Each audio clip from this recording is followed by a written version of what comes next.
AI.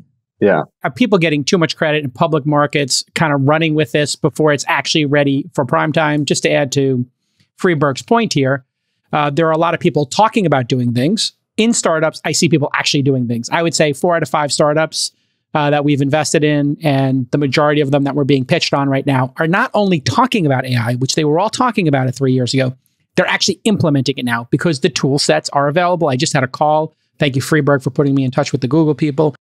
I just did a call this past week with Google, and they gave me some previews of what they're working on. I can't say anything about it, but it's mind-blowing. I think Google's not as far behind closed AI as we think. Brad, what's your read on Google now? We had a little kerfuffle when I talked about Sundar's reaction to, AI and the concerns that others might have on folks talking about the company. I mean, what's your point of view on Google today? I don't know if you talked about this. No. Well, I mean, I think, I had this dinner, this incredible dinner, actually, Thursday at the pub. And, it's how I know Silicon Valley's back, because it was just like serendipitous. We threw it together in the afternoon. You had this 4 extraordinary, CEOs there. And, you had Mustafa, one of the co-founders of DeepMind there, and Rich Barton from Expedia and Zillow. Just an incredible group. And the $20 trillion question is, how does the entire open architecture of the web get re-architected in the age of AI? Another way of asking the question, because we're all kind of playing small ball, right? We're all talking about, our TPUs, GPUs, and what cloud's going to get accelerated. That's kind of the small ball.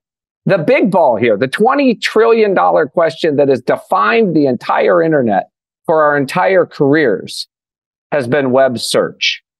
And I will tell you that the conversation around that table, there's increasing confidence that whatever comes next, right, the top of the funnel is up for grabs. And all of those dollars over a period, again, of 5 years, 7 years, is going to get redistributed. And make no mistake, Google is well positioned to make its claim for that.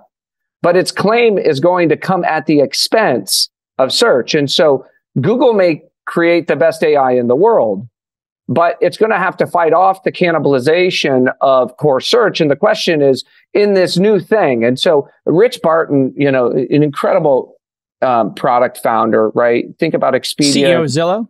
Yes, and Zillow. So he's founder of Expedia and founder of Zillow. 2 vertical search engines that dominated, right, their particular verticals. And the topic of the conversation was that the new UI, right, the new way you interact with your customers, right, is not optimizing a web page. It's not optimizing an application. He calls it the race to intimacy.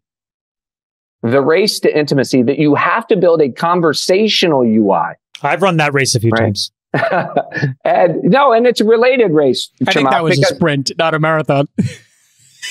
Sometimes it's been a marathon. And the penultimate question is, who ends up on top? Who ends up on top? Are you always on top, Chamath? Oh, that's just... I run really good middle distances, and then if I need to just make it, run a Boston Marathon, I can if I want, but I don't want to. Oh, okay, yeah, sure you can, yeah. But I think, I took a poll does around... Does he think Zillow is dead? I mean, he's no longer a shareholder, I'm guessing? I mean, no, he's the CEO. He's the CEO, he's the chairman. Sorry, not Zillow. Expedia, pardon me. What does he think about Expedia and travel and search? You and I had this conversation. Gurley chimed in, Nikesh chimed in on Twitter. Well, you're not on Twitter, but they chimed in, about the conversation from last week's pod. Every vertical search engine and Google itself, that architecture is suspect. Right? The question is just over what timeline is it suspect? But the world is moving past 10 blue links.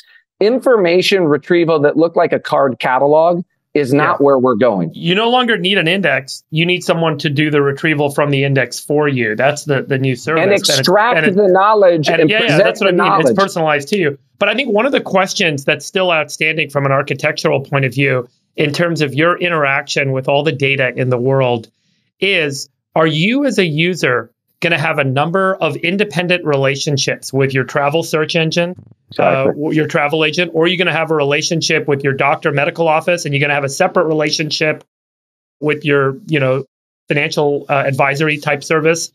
Or are you going to end up seeing, similar to the challenge we have in search versus vertical search today, an aggregator of services because there's value in cross-populating the data and the knowledge about you across those services. So, yeah, sure. You know, it's going to be it's going to be the former, because like obviously there's value to the company because every company wants to profiteer from you and monetize you in 9 different ways and maximize the equity for their employees and their founders and their board and their shareholders. But that's not what people want, right? So like, for example, when you go to a doctor, would your doctor be better off if, you know, she also had all of your data from, I don't know, pick your other service providers? Of course, maybe you could make a claim that if they had all of your personal information and they understood your risk factors, they could do a much better job.